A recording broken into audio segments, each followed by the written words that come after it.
Entering the Mayo Experience. That Mayo Experience.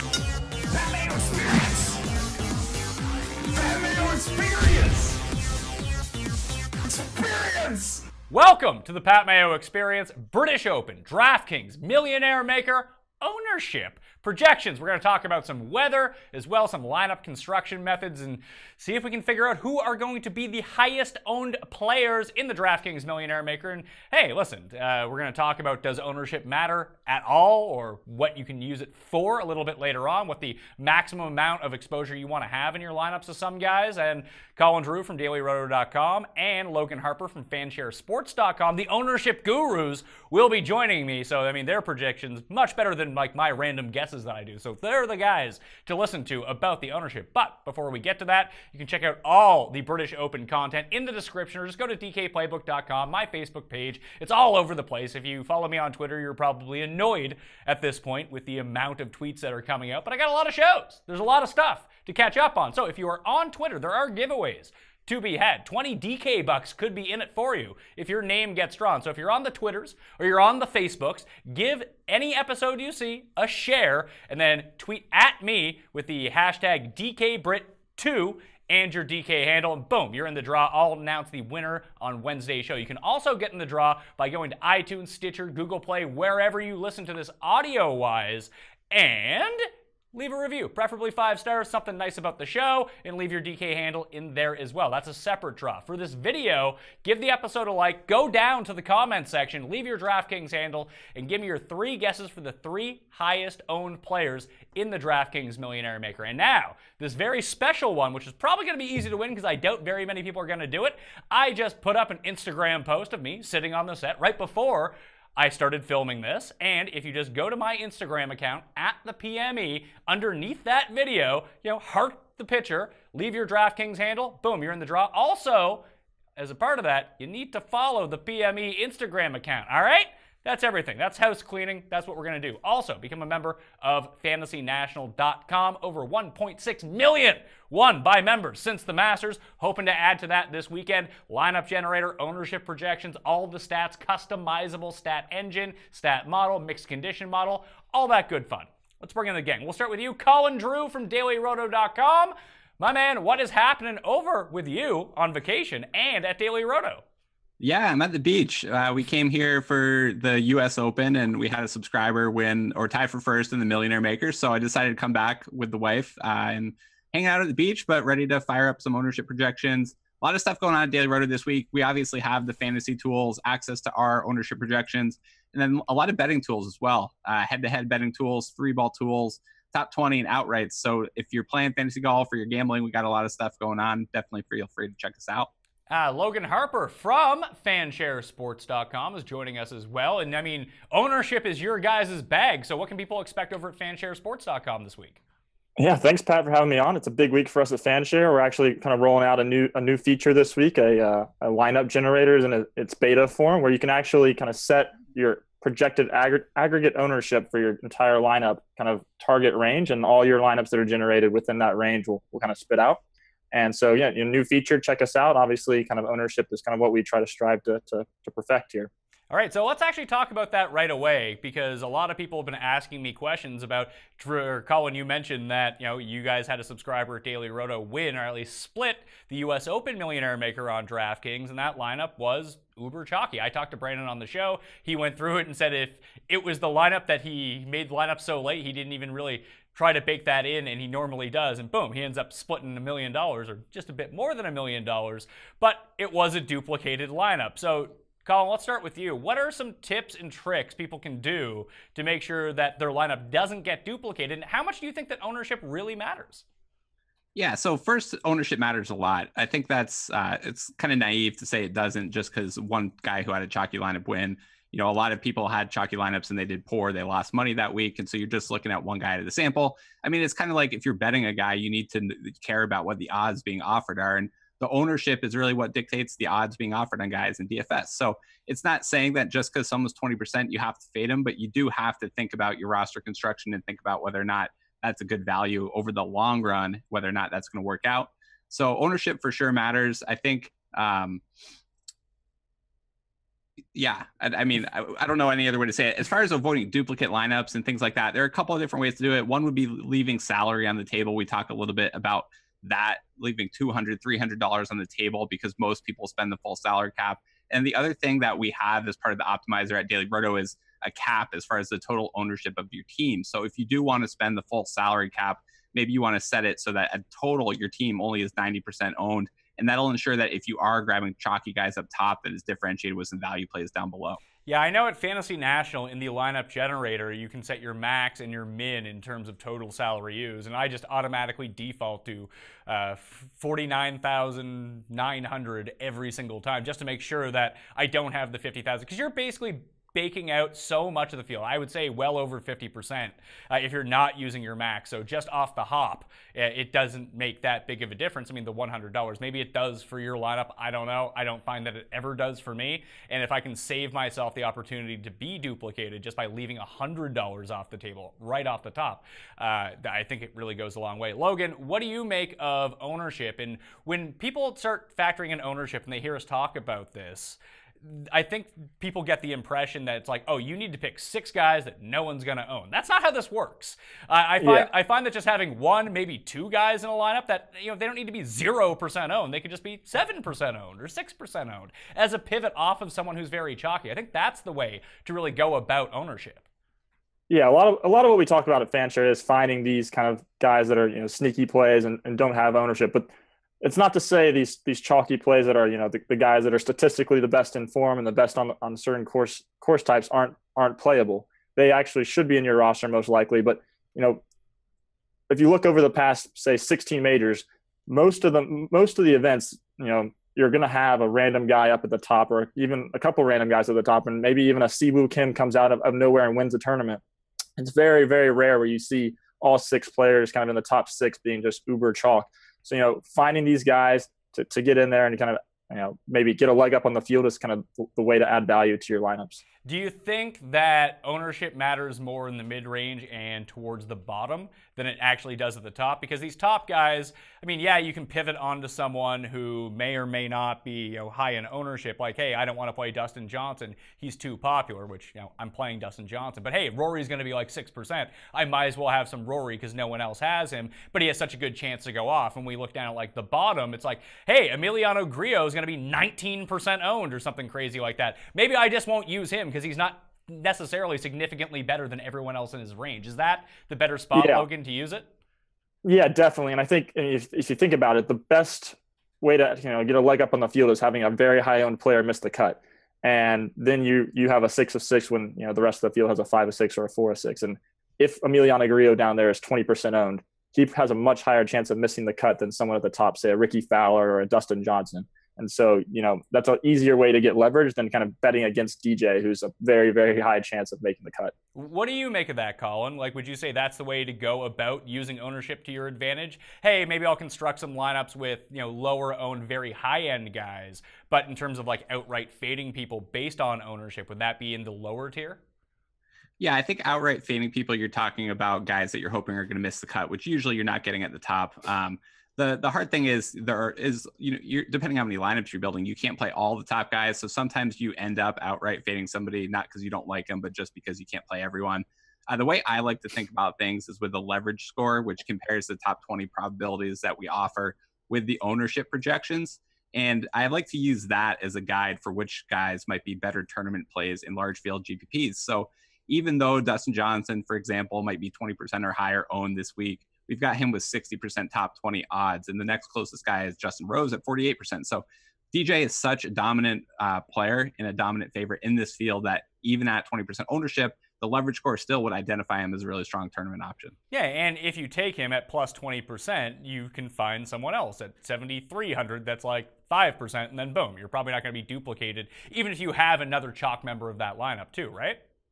Yeah, definitely. I mean, when you think about it, there's 6 golfers, but as long as you're leaving a little bit of money on the table, I think 90% of the field uses at least, within $200 of the cap. So if you do leave 300, I know it seems like a lot, but it gives you a ton of separation as far as the field. And then you can just be thoughtful. Yeah. Because if you're playing DJ at 20%, but you got a guy at 2%, another guy at 10%. The odds of someone having all three of those golfers are still really low, despite the fact that the field's so large. If you want some advice on, or at least an example of how to build your core, I had CJ Bedford on the show about 3 weeks ago. The video is up right now on the DraftKings YouTube channel. You can also find it in the description of this video or podcast. Best to watch in the video version because there's a lot of visuals in it, but he talks about his process and how everything goes, but he talks about constructing his core, and if he's going to play 20 lineups, how many guys he uses. Now, that's not, that's how you have to do it, but it's just interesting to watch someone try to build their core. So let's say, Drewby, you're building 20 lineups this week. How many players in your player pool do you think you would have? I guess with 20 lineups, I'd probably have maybe like 25 or so players in the pool is how I'd be thinking about it. But of those, if I was only building 20, I'd probably want to have a couple of guys that were in like 40 or 50% of the lineups, especially in the Millionaire Maker, just because if you're trying to spread yourself too thin with only 20 lineups, even if you connect on something, somebody else is going to have a similar combination. So I definitely think with a 20 lineup build that you want to go a little bit more concentrated. If you get up to 100, 150, then I think that's where you start to branch out your exposure a little bit. Logan, what do you make of it with like 20 lineups or even 10 lineups? What do you think a suggested player pool is for people? Yeah, I mean, with a field like this where there's 180,000 entries, like I try to go pretty concentrated with one or two players. So maybe 2 players I'm going in 100% on, or maybe 8 out of 10 or 16 out of 20 lineups, and then those last 4 spots kind of populating it with like maybe 15 players. So kind of getting up to that 17 player range if it's say 20 lineups.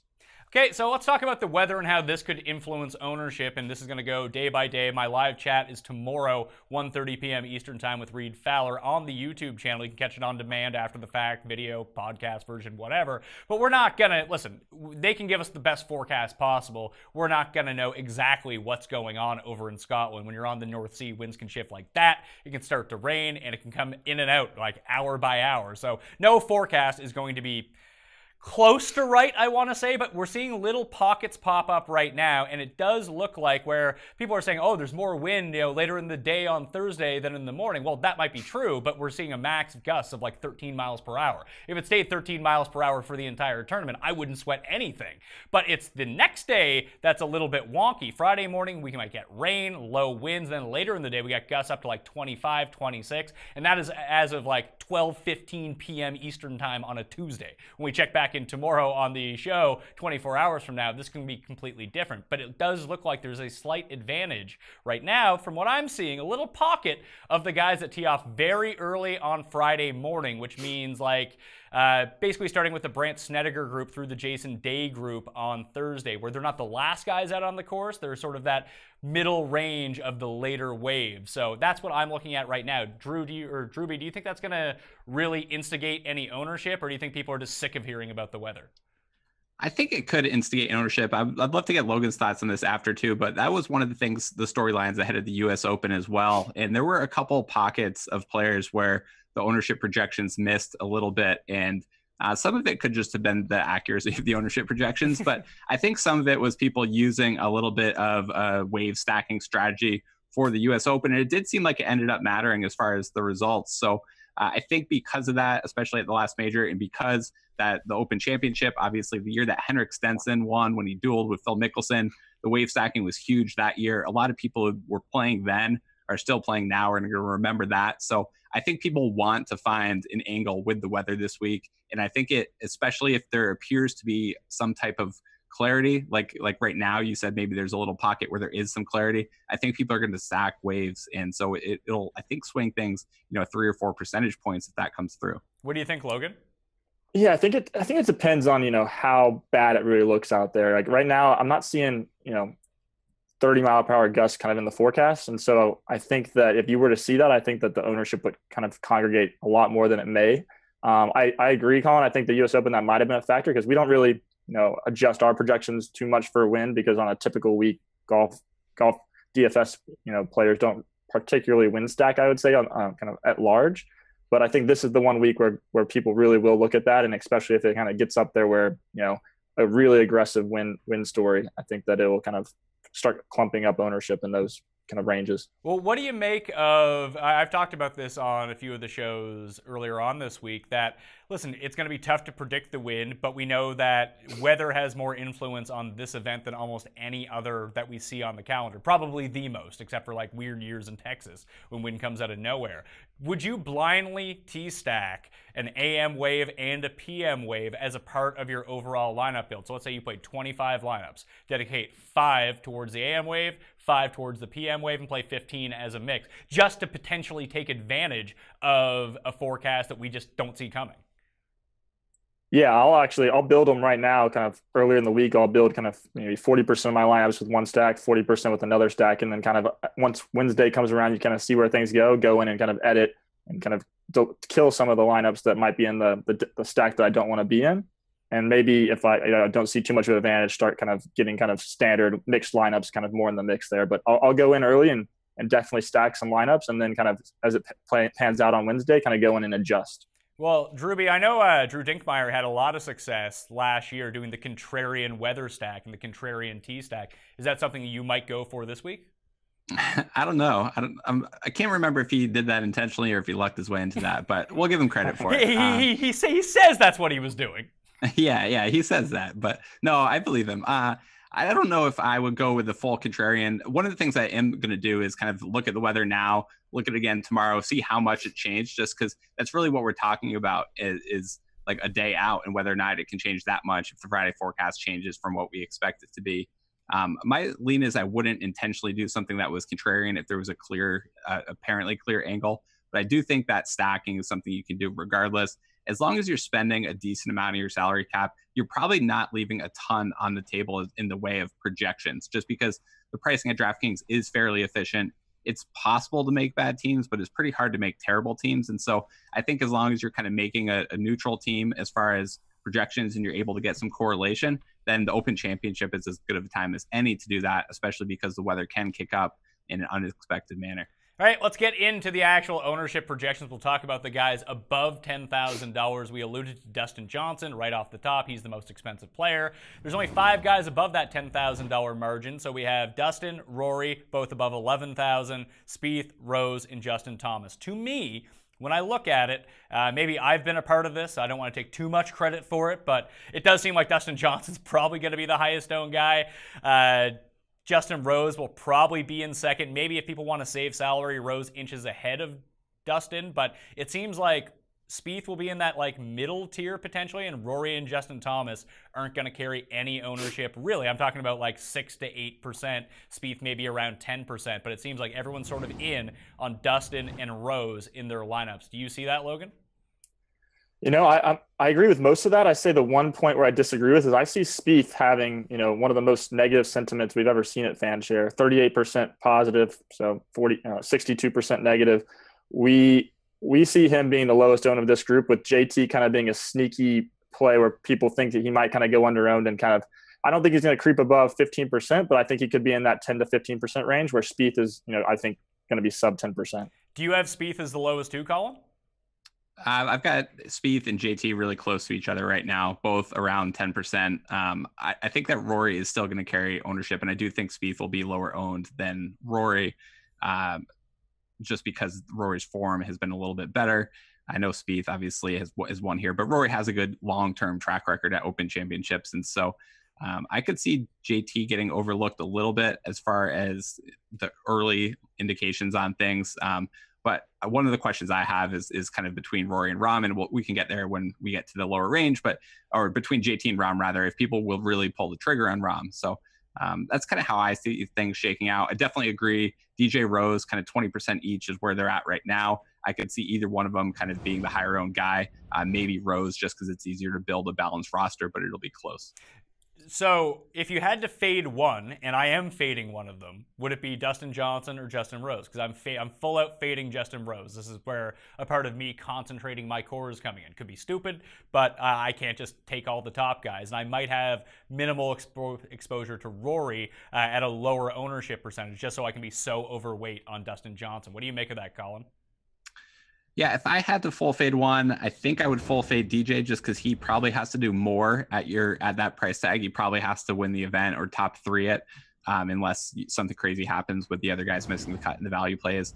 Rose, I think, has a little bit more flexibility as far as what he can do because he allows you to fit in some other top-ranked players. So if I had to full fade either of them, it would probably be DJ. But I do think even at the elevated ownership that Rose and DJ are still better tournament plays than Rory and Jordan Spieth are. What do you think, Logan? Yeah, I think Rose would be my fade. I think Dustin is only $1,000 more than Rose there. I think that the field is soft, or the pricing is soft enough to where I think that makes DJ. I think he's a better player than Rose and has a much better chance of winning this tournament. So I'm going to go with DJ if they're about the same ownership. I see DJ being a little bit higher than Rose, but I still would play DJ over Rose in that low 20% ownership. $9,000 range is kicked off with who you mentioned, Drewby, with Jon Rahm at $9,800, followed by Ricky, Tommy Fleetwood, Brooks, and Sergio. It's a very small range, and I'm having difficulty figuring out where the ownership is going to go. Is it going to be dispersed evenly? It seems like there's a lot of positive sentiment being built for Ricky Fowler. Jon Rahm fucked everyone basically at the U.S. Open, myself very much included in that, and I'm kind of with you. Are people going to be hesitant to pull the trigger? Because I have room in my core for one of these guys, whether it be someone from Rory to JT to Rahm, maybe Brooks, someone in that range that I can add into the mix. I haven't decided on who that guy is yet, but I think that ownership might help me determine this. So, Logan, where do you see Rahm coming in as opposed to Ricky? So I see Ricky as the highest owned golfer on the slate, actually, and I see him coming in around 26% ownership versus Rahm around 15%. I think we at Fanshare we track the narratives. That's kind of what we do, and Ricky has a narrative building that he's just a great links player. There is some data to back that up. Scottish Open victory and good track record at the British Open, but that's kind of one of the biggest storylines we're seeing just throughout kind of most of the content that's being aggregated right now. What do you think, Drewby? Do you think it's going to be Ricky Fowler as the highest owned guy on the slate? Not sure about the slate. I think it'll get close between Fowler and Finau, but I think that Ricky, of the top ranked golfers, any golfer above 8K, I think Ricky's going to be the highest owned of that group. Got him a little bit lower, around 23% right now, but early in the week, it's still building a little bit. And it does seem like all of those narratives. And he's also kind of in the odds markets. He's really respected. So Fanshare tags is one of the things that I incorporate into my model. The odds are also another thing. And Fowler's well respected in the odds markets. All of that is going to lead to him being the highest owned player of this range. So what does that leave Rahm? Does that mean he's less than like Fleetwood? Because there was all this Fleetwood love like 2 weeks ago, and it seems to just have come up short, like it's evaporated. So Logan, you guys track positive and negative sentiment over at fansharesports.com. What are you seeing with like the latest on Tommy Fleetwood? Are people still in love with him, or is that dying off? Yeah, we have him as having more start recommendations and a higher sentiment rating than Jon Rahm. So we because of those two factors, we see his ownership coming in above Rahm's. He's also $400 cheaper. So I see Fleetwood still getting up there to that 17-18% range, with, like I said, Rahm being a little bit under there. So who are the two guys, Drewby, that people aren't taking? Is it Brooks and Sergio? I think people are taking Brooks, they're taking Tommy. I'm still torn on whether or not they're going to play Rahm, between Rahm and JT, how the ownership battle is going to shake out there, with just $200 separating them. Even though JT right now projects a little lower in my model, my gut says that's probably off, and that I think Rahm could end up kind of between 10 and 14%, which I think could be good enough for the lowest owned player of this range. Sergio's a tough one. I know he's getting a little bit of chatter because of his second place finish here. I know that he's got a really great Open Championship track record across the board, and that is definitely something, but his form hasn't been good, and he's particularly been bad in DFS events where he was a high-profile player. And so I'm wondering with Sergio if he could end up kind of being a little bit lower than I have him projected, and leaving Rahm and Sergio as the two lower owned guys of this group. What do you I'd say one more point I think is important here is, we just went through the top tier and said we think that Spieth, JT, and Rory might all come in around 10% or maybe even lower. And if that's going to be the case, the ownership has to go somewhere. And I actually wouldn't be surprised if we see every single player in this 9K range be above 15%, just because that ownership from the top that's usually there is going to be spread out somewhere. And people are going to be using the salary cap up to, pretty close to the max. It's a big public tournament. So I see all these 9K guys getting, 15% ownership just because the top tier isn't going to be used as much as it usually is. All right, 8K range when we look at it. Tiger's in here, so obviously he's going to garner some ownership as we get down to it. Jason Day is on this tier as well. Molinari, Paul Casey, Hideki, Reed, Noren, Henrik Stenson, Phil, Leishman, that's your $8,000 range. A lot of names, two names that I love, Reed and Noren in here. I'm not quite sure how the ownership is going to break down for them, but I think we need to talk about Tiger first. $8,900. I'm playing him. I have not played him. I've played him once so far this season on DraftKings, and it was at the Players. And then he put the ball in the water on 17, and that was not fun. But I just think that this is a time that if I'm going to use Tiger, I like his upside here. And frankly, I think that he's too cheap, to be perfectly honest with you. Maybe he's not an elite player, but I think this is a very good tournament setup for him. And there does seem to be narratives building around him. I've seen it on Twitter, like, is this the one that Tiger can win? So maybe he just ends up being an ownership fade. But Tiger's the hardest guy to get a grasp on in terms of how owned he's going to be. But I'm guessing like 17 to 20%. Does that sound about right, Logan? Yeah, I've got him a little bit under that, closer to 15%, but I think it really depends on what the narrative comes out with the green speeds. ESPN just posted an article about Tiger being, concerned about the slow greens, about how he doesn't play well on slow greens historically. I know his father, Earl Woods, used to say the best way to Tiger-proof a course isn't to lengthen, Augusta or whichever course it is, but just to slow the greens down. So if that narrative kind of comes out, I can see the public, kind of pushing that down, the ownership, kind of switching him out of lineups. But I do think you'll have kind of a 13% base of, at least having that much ownership. Are you going higher or lower than that, Colin? I'm at 17, so closer to you than I am to 13% as far as his floor. I think probably the floor for me is like 15% of the ownership, especially in the Millionaire Maker. I think there's enough kind of fondness for Tiger still that people are playing him. And then, like you said, he's not in a bad place price-wise or projection-wise. And so I think even some of the DFS regulars are still going to be on board with Tiger. And so I think he's going to carry around 17%. I don't see it getting crazy, though. I don't see it getting above 20%, and I don't see it getting much below 15. Well, let's stick in this entire range, Colin. Who do you think the lowest owned guy is going to be? Because it could be Phil. Yeah, it's kind of crazy. It could be Phil. I've got Phil as the lowest owned guy right now. Phil and Hideki. I'm not sure. Part of that is going to depend what the narrative around Henrik Stenson is, because with that injury and withdrawing from last week's event, there's some lingering concerns about the elbow and whether or not it's going to be ready to go. And I believe in a video I saw online, he actually even referred to himself as being 75%. And if that type of thing gets out and gets talked a lot about, then the ownership from Henrik has to go to someone. Some of it's going to go to your boy Noren. Some's going to go to Patrick Reed, but Phil would pick up a little bit in that scenario. If Stenson's chalk, then Phil, I think, gets overlooked. So I guess if I had to choose one now, I think Hideki ends up as the lowest, because I think Stenson might come down a little bit and Phil come up maybe close to that 10% range. Got Hideki just below 10% right now. Are you seeing everyone off Phil as well, Logan? Yeah, I've got him around 6% ownership, but one of the worst sentiments also 30% positive, so 70% negative. I think that even if Henrik withdraws, or not withdrawals, but kind of comes out with a little bit more negative injury news closer to start time, I still think that ownership goes elsewhere, maybe onto Reed, who, if that were the case, I think Reed could become one of the most owned players if Stenson were to kind of either withdraw or kind of have worse injury problems. So who are the pivot plays in this range that you're seeing, like maybe low 10%-ish ownership? Is it like Day and Molinari? Yeah, exactly. You hit it on the head there. Molinari is, coming in close to, 11, 12%. I think that could even go lower depending on, how much Hideki kind of gets, I think that people like the idea of Hideki, but I'm not sure that they'll play him. But then also Day at that price, I'm kind of surprised at kind of the amount of tags we've seen so far this week. I thought he was going to be a popular player at $8,800. He's got the kind of the talent level of that top tier, but if he's at 13%, he's going to be probably my favorite pivot play in the group. What are you seeing, Drewby? Yeah, I've got him at 13 now in the Millionaire Maker. I think that seems like it could be reasonable. The other guy who stands out as potentially a pivot play to me is Paul Casey. I know he was, I guess, chalk-ish at the U.S. Open, right there with Tommy Fleetwood. But Casey's price has come up from that, and he wasn't like so highly owned. So I don't think people are going to want to pull the trigger on Casey when Day is there and when Tiger's there. And so I could see Casey coming in closer to 10% ownership.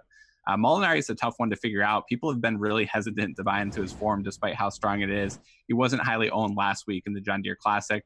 I think at this price, he's still going to carry 10% plus, kind of 10 to 15% range for me. So I actually think Casey could end up being one of the most overlooked guys in this range as well. Well, if that's the case, then I think that I might have to readjust a little bit and add some Paul Casey. And one of the main reasons that I didn't really put him into my initial build was because just every single major, Paul Casey ends up being mega chalk. And it's not like he got a huge price increase from the U.S. Open where he was fine after making his first start in a month. And maybe people are scorned because he was almost 30% at the Travelers and gagged away the win come the weekend, or even late on Sunday. But I think that he sets up really well for this course. So if it was up to you, Colin, and you could only put one as your pivot play in a lineup, would it be Jason Day, Paul Casey, or Hideki?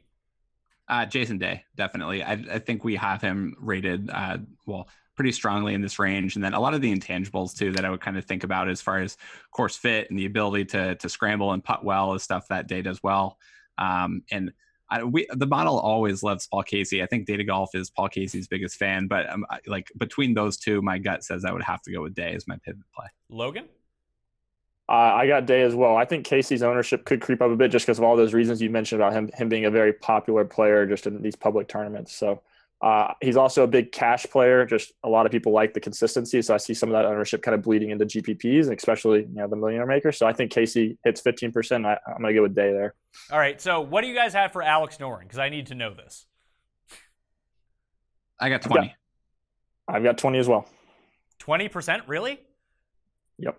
Oh, can't. You beat the drum too early. You gotta save that one for like the Wednesday show. That sucks. Well, I'm playing him either way. I'm not gonna be scared off by the 20%. I think he's a great fit here. I wish Stenson would come out and be like, "Hey, I'm feeling fine." That would help, wouldn't it? Yeah, it definitely would help. I've got Stenson around 20 right now too, and that's kind of with some of the concerns factored in. He hasn't come out really firmly either way. Stenson, I think, was en route to being the highest owned player before the injury news happened, just because he was very clearly mispriced from the betting odds markets and is somebody that has kind of that cash game stability that Logan was talking about. So Stenson Noren have got both at 20. It kind of fits with the roster construction as well, because the low 8Ks, they fit balanced builds if they want to be your third golfer in that team. They also fit the top heavy builds that build around DJ and stuff. And so a lot of times we do see ownership congregate in that low 8K range and then another in the low 7K range. And so I think sometimes the mid 8K range is going to get a little bit overlooked. So Stenson, Noren, Reed, I think are all going to be some of the more heavily owned players this week. Okay, so let's go from 7,500 up to 8,000, that little mini tier of some popular names that you have already mentioned. You have Grayson there, you have Hatton and Poulter. DeChambeau with the shoulder injury is in there as well. Thomas Peters, Matthew Fitzpatrick, Oosthuizen, Knox, Cooch, Bubba, Adam Scott. They're all here. Luke Liston, Cantlay as well. Who do you think are going to be the three highest owned players from this range? Because what I'm seeing right now, it looks like it's going to be Hatton, then Grace, and then Poulter because of the DeChambeau injury, because I figured Bryson would have been high, but it seems like people are off of him. Is that what you're seeing, Logan, or do you have different names? Yeah, I've got Kuchar kind of bumping up there a bit. But I agree with you. I think that those three are all going to be, and I think Grace will be around 13%, Hatton around 13%. I think overall, just in this range in general, I think people will, see that they could go down to that 70, the next range that we're going to talk about and find pretty comparable players. And, I think they'll try to build a more stars and scrubs type of build and kind of skip this region overall. What do you think, Drewby? Yeah, I think Grace and Hatton are the top two as far in my ownership projection right now. Poulter and Kuchar are really close behind. Kuchar is just one of those guys that even when he doesn't get talked about or doesn't get hyped at all, people still slot him in there. It's just like years of, habit from doing it over and over and over again. Just click the Kuchar button. And so Kuchar, Poulter, I think are going to end up kind of, right there neck and neck with Hatton and Grace by the time lock hits. Have you, obviously you've adjusted for Bryson's ownership level at this point, because I do think that he kind of would have been mega chalk here coming in had he have not withdrawn from the John Deere Classic. But right now I have him at around 6.5%. What do you have him at? I've got him at 2% because dislocated shoulder sounds worse than elbow injury. So I think that just hearing dislocated shoulder, people are seeing that on the DraftKings screen, that people are going to take him out of lineup. So I'm seeing 2 to 3%. As it goes on Wednesday, we'll track it at FanShare, and if he comes out, playing practice rounds seems more well, we'll kind of bump that, but that's kind of where I see him right now. Colin, what do you got him at? And would you play him? Because I would not. Yeah, I've got him at 5% and going down by the hour. Every time I refresh, it gets a little bit lower. So like you said, he would have been popular, especially if he had made the cut, even put up like a top 20 finish, even if, as long as basically anything but what happened to him. So I can't pull the trigger on him. I know take the injury out of the equation, and he's a good value, especially low ownership, but can't pull the trigger, especially with a shoulder injury, and especially unless there are kind of glowing reports about how healthy he is and how well he's hitting the ball. Well, it's tough too because we weren't really able to see the injury. Like, I mean, I got off Finau at the Masters because I thought the guy would never walk again, let alone come top 5 at a major. So do we play into that, like the contrarian move, just to play Bryson? Like, you're obviously, if we're talking about 6% for me, 5% from you, 2% from Logan, like if you played him in 2 of 20 lineups, you're not super overexposed to the field. But I mean, to the field you are, but in terms of your overall lineups, you're not. Like, would you be willing to take that chance, Logan? Yeah, I don't think so. I think it's just too much of a risk. I think that I don't see him winning this particular tournament. I don't think he really, you're right, he's playing well, but I don't see his game suiting well just overall. I think that, I wouldn't play him. All right, yeah, he's going to be a full fade from me as well, unless, like Drewby, you said, that you hear some sort of glowing report that he's fine. So for you, he's full fade? Yeah, he's a full fade for me. I mean, just seeing him in that sling or whatever shoulder contraption on that interview was enough for, it wasn't the same, as like Finau's ankle as far as black and blue, but it was enough for me to be like, it doesn't look good. I think Drewby made a good point earlier about being, you be contrarian when it makes sense, but you don't just be contrarian to be contrarian. And, if there's a big negative, issue going on, don't just blindly play the ownership play. So who would be sort of an ownership play from down in this region in terms of coming in at low ownership of someone that you would like? Like, I'm looking at Cantlay's right there. Like, Cabrera Bello, theoretically, I feel like has a really good game for here. And I think that Matthew Fitzpatrick might get some buzz. He's incredibly Andrew, so that's never good news for anyone. But, like, who do you think is that other guy that will come in with, like, 6 to 8% ownership, maybe a little bit lower, that you can pivot off to if you want to get away from some of this chalk?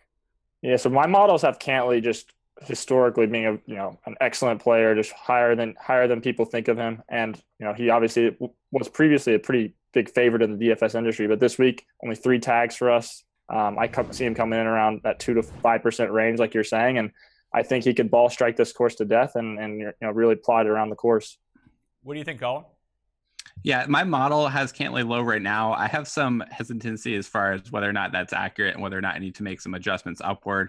A couple things that go into that for me is it's not just sentiment. Sometimes people aren't talking about someone, but they play him anyways.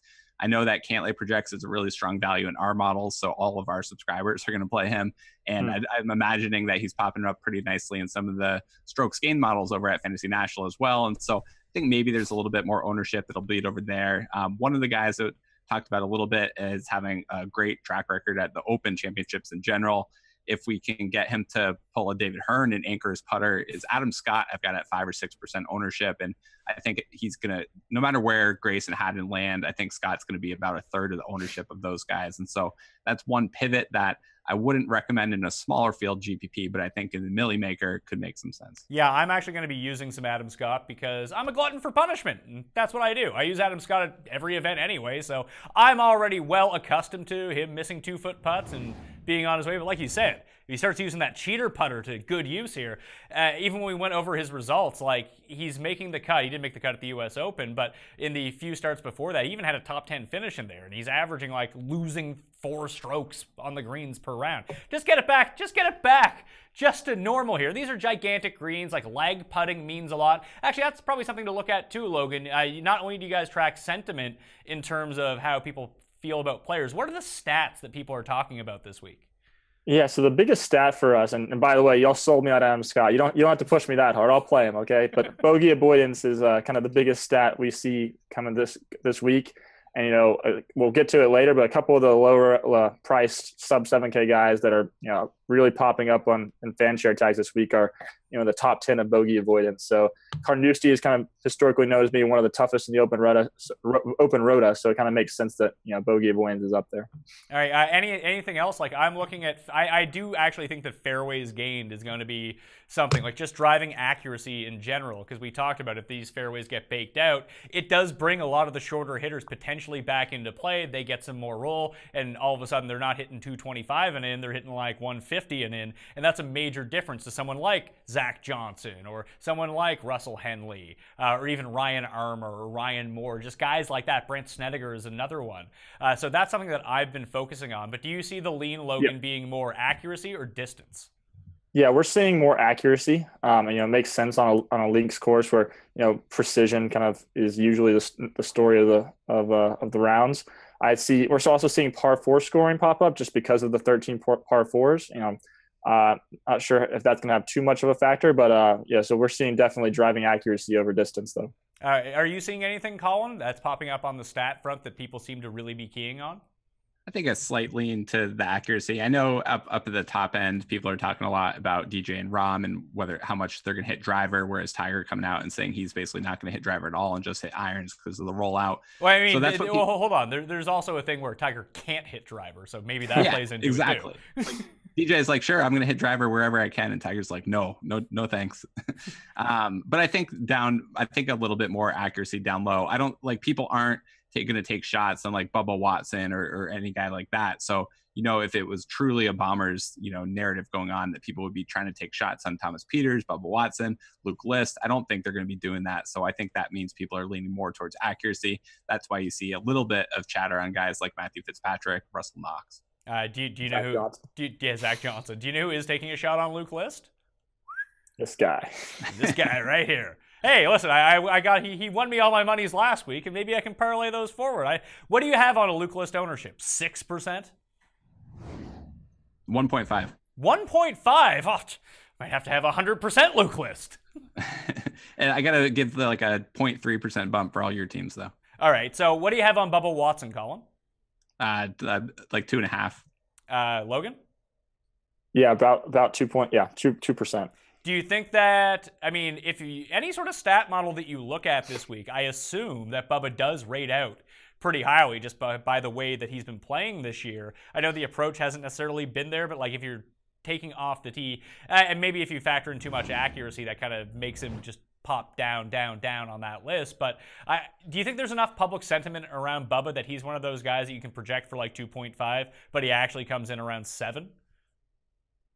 I could see it getting to like 5 or something like that. I know Bubba is a guy that people feel really strongly about. Having Bubba tracks, they feel really strongly that he's got a bad temperament. He won't play well in the wind. He won't play well in Europe. If it, of course, doesn't fit his eye, it won't play well. So I don't see it getting, very high. I'm one of those people that pushes that Bubba narrative of if it's not a place where Bubba likes to play, he's basically checked out. What do you think, Logan? Could he get an extra bump just because this tournament is so big and so much of the public is playing? They're like, hey, Bubba Watson seems like a pretty good price. He's won 3 times this year. The thing is, are there really Bubba Watson fans? I feel like he's one of the most hated players on tour. So it's not like, Ricky Fowler out here that doesn't, where he's always going to get some play. I could see him, like you said, maybe bumping up to 5%, but and he is a big birdie maker. So if you're really tracking that, and maybe you'll throw him in some lineups. But I think that he just has openly said he doesn't like going to Europe and doesn't like the culture and doesn't like kind of really those experiences. So I think people really got that in their heads. So I think that actually plays into ownership a little bit. We saw it all throughout last year, even when Grayson Murray was playing really, really well, that people just didn't want to play him because they're like, fuck Grayson Murray. I hate that guy. I'm not using him in my DraftKings lineup. There are guys in the field like this. Who do you think gets the more like negative buzz on them that people just don't want to use him? I would think that Bubba's one of them, Patrick Reed is one of them, and Ian Poulter would probably be the other. At least that's the way that I would think about it. Do you think that plays any role in this, Logan? I definitely do. I think that I can't really think of any other top players off the top of my head. Maybe Thomas Peters is heading that way. Danny Willett, even though because of you, everyone loves him with the big bets. But I think some people don't like him based on his brother's comments at the Ryder Cup. But I definitely think that people, especially in a public tournament like this, where people might be throwing just single bulletin, they're going to be playing players they like, want to cheer for. What do you think, Drewby? Does hate affect ownership?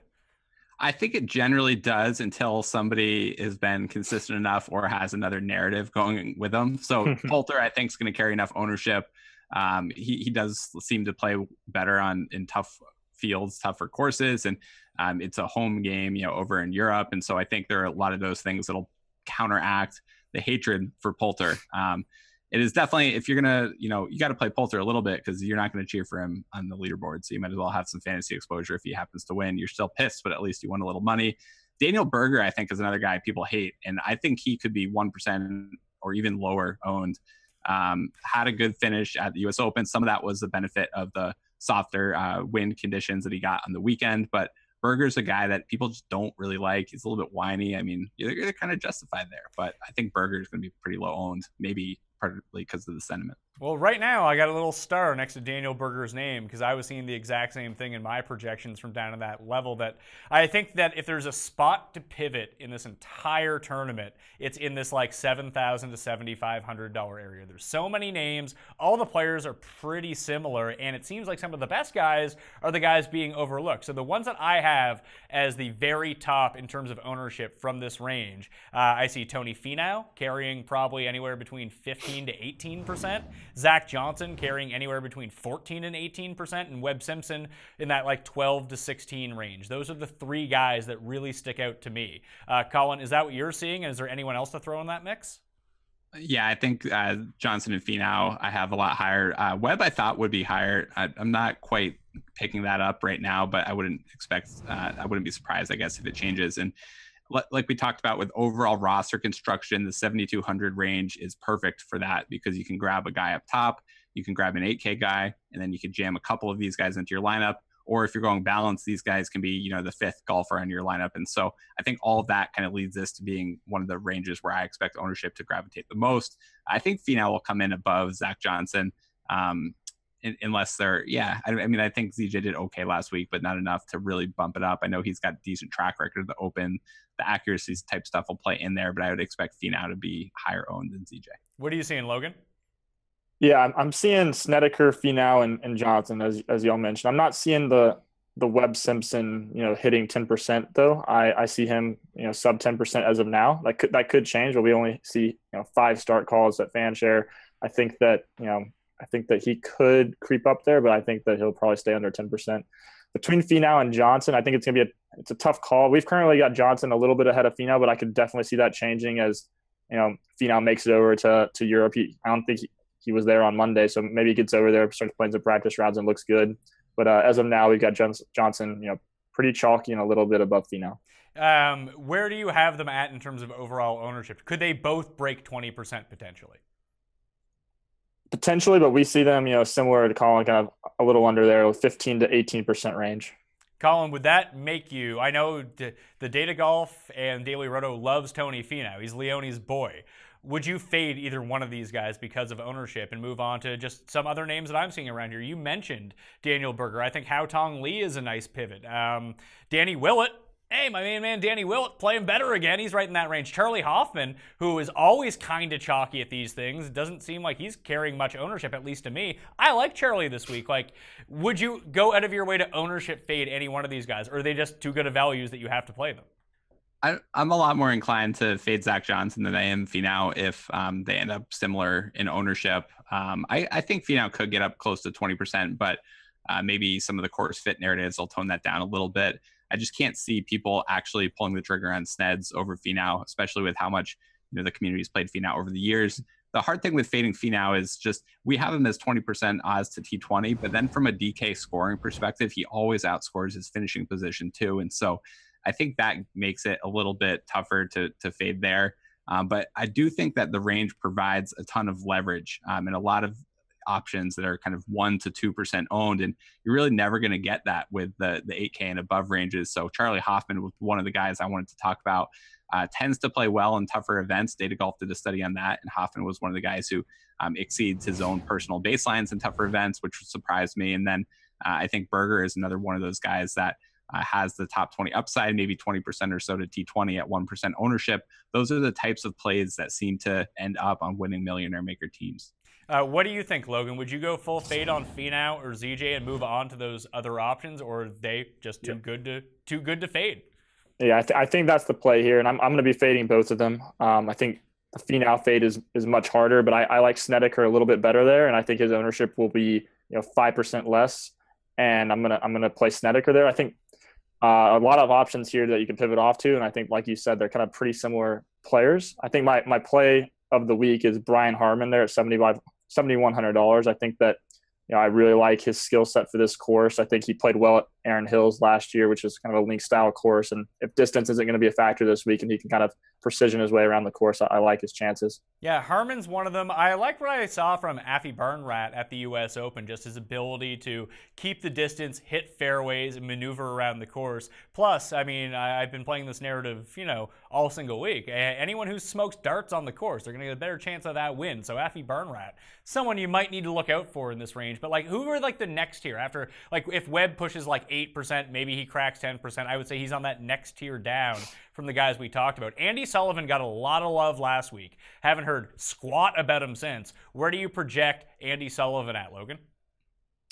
Yeah, we've got him at 3%. The tags are coming in on him, but I just don't think that people are going to pull the trigger when they've got these other options around him like Webb and Sneds and Finau. So I see Xander Schauffele picking up a little bit more ownership in that 5 to 6% range. I think that people are really seeing him as kind of a big event player, and he won the Tour Championship last year. That holds some weight in people's minds. So I see him coming in a little bit higher owned than the rest of these guys. Colin? Yeah, I think Lee Westwood was one of the guys that I could see coming in. I kind of had him and Sullivan projected pretty close, but Westwood's starting to pull ahead a little bit. I could see him kind of 6 to 7 or 6 to 8% ownership range.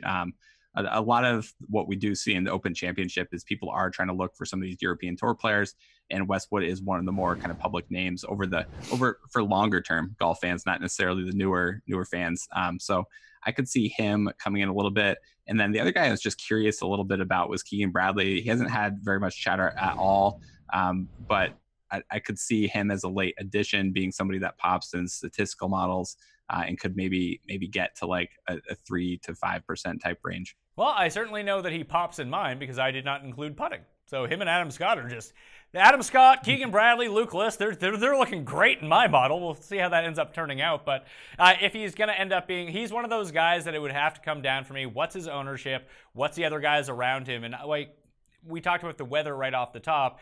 If by my mind he's right next to a guy that I like let's say I like Hoffman more. So if it was, I'm just going to play him anyway. But let's say I was stuck between Harmon, Bradley, and Willett kind of thing, and I wanted to play one of those guys. That's where I would use weather to make the decision for me. Are any one of those guys in the good draw, potential, or what we expect to potentially be the good draw, and then I'd probably just go with them. That would be how I would use weather as a differentiator in that spot. What do you guys have for Kevin Na? Because Fantasy National users do really like him a lot this week.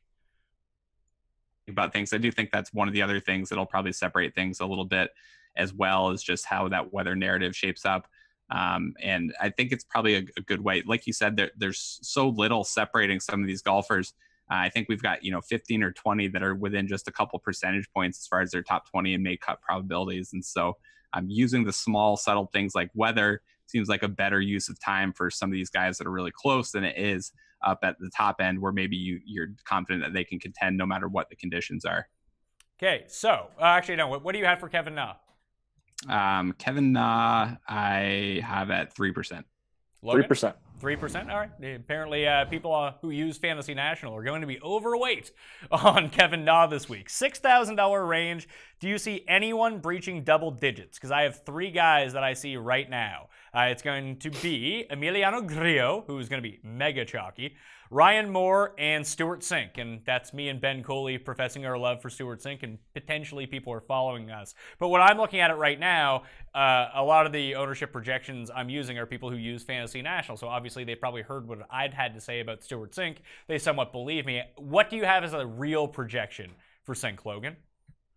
So I'm seeing Sink at 8%. And I think that the other 2 guys you mentioned, Ryan Moore and Agrio, tend to maybe reaching up to 15%, I guess, on those guys, even though they're the sub 7K. I think that the start, like I said earlier, I think Stars and Scrubs is going to be pretty popular, and piecing DJ with a couple of these guys is going to be pretty common. So, the fan share tags are, and the sentiment around the industry is definitely backing that up.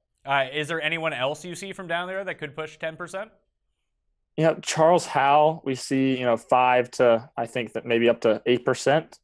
So maybe he sneaks up there just because people like to play Charles Howell and like to, get that made cut.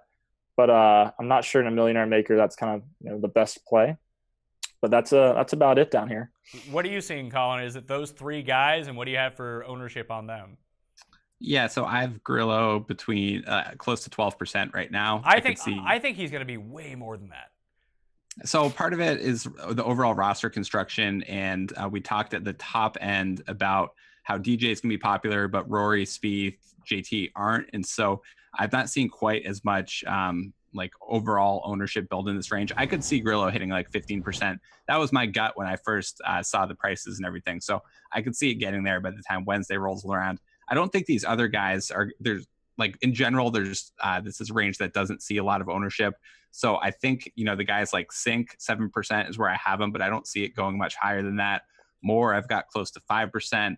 And then Henley, I've got close to 5 or 6% as well, just based off some of the Vegas odds and chatter there. And then there's a couple other names. I'm curious where Logan has these, and curious, Pat, on your thoughts. But some of the European Tour players that people have mentioned are guys like Matthew Southgate, Ryan Fox, and then Dylan Fratelli as far as links experience. And so I'm seeing a little bit higher ownership there than I would have expected. I have Fratelli really, really low, and I have Fox and Southgate around like 5 to 7% coming in right now. But I feel like once people actually start entering lineups and the public at large gets into it, they're going to look at those names and be like, I never fucking heard of these guys, so I'm not taking them.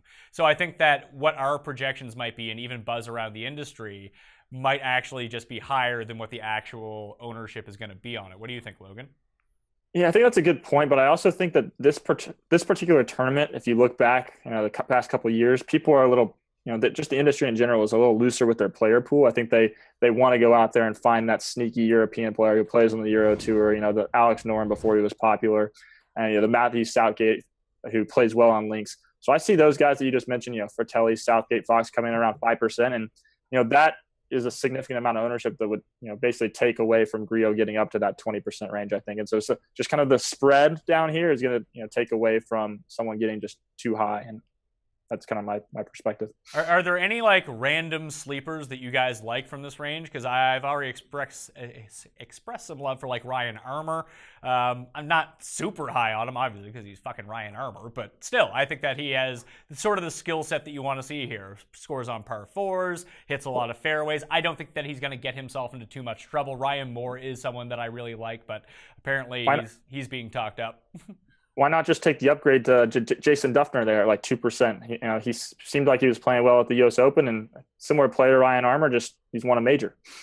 Jason Duffner cost me my 16-person to make the cut parlay at the Masters, sir. Never again. That's why. Yeah, well, Duffner's like Austin Cook is another player who I think that could fit into this narrative. Obviously, Duffner has way more experience, especially links experience, than any of these first-time guys. Like, do you think that's a narrative that people play into, Colin, that they don't want to play anyone who hasn't played in the Open Championship before? I think usually people who haven't played in the Open Championship before are like they're not as highly rated anyway, so they're not going to get a ton of ownership. I don't know if people necessarily look at that as a negative as much as they do try to look at a strong links track record as a positive on someone like Fowler. So I'm not sure where it'll go, but I kind of agree that the Stanley Duffner kind of range is all going to be 1% ownership. I'd rather play them at 1% than someone like Southgate or Ryan Fox at 5%, even if they don't have as good of a link track record.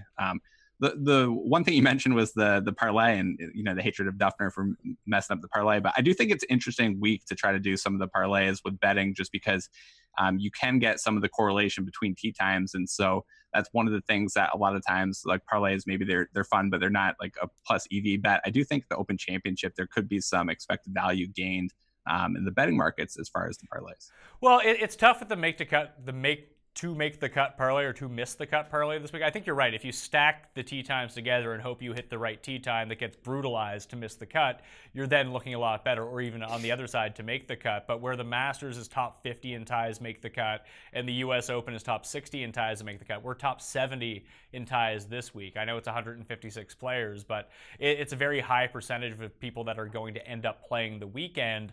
And it doesn't seem like the odds have adjusted to that. Like, they seem very similar to what they are at the Masters, despite the fact it's way easier to make the cut at the Masters. Yeah, that's definitely true. I didn't look at it for the Masters, so I don't know if they were kind of factoring that in or factoring in the depth of field properly. But just from a correlation of outcomes, it seems like the Open Championship provides some opportunity there.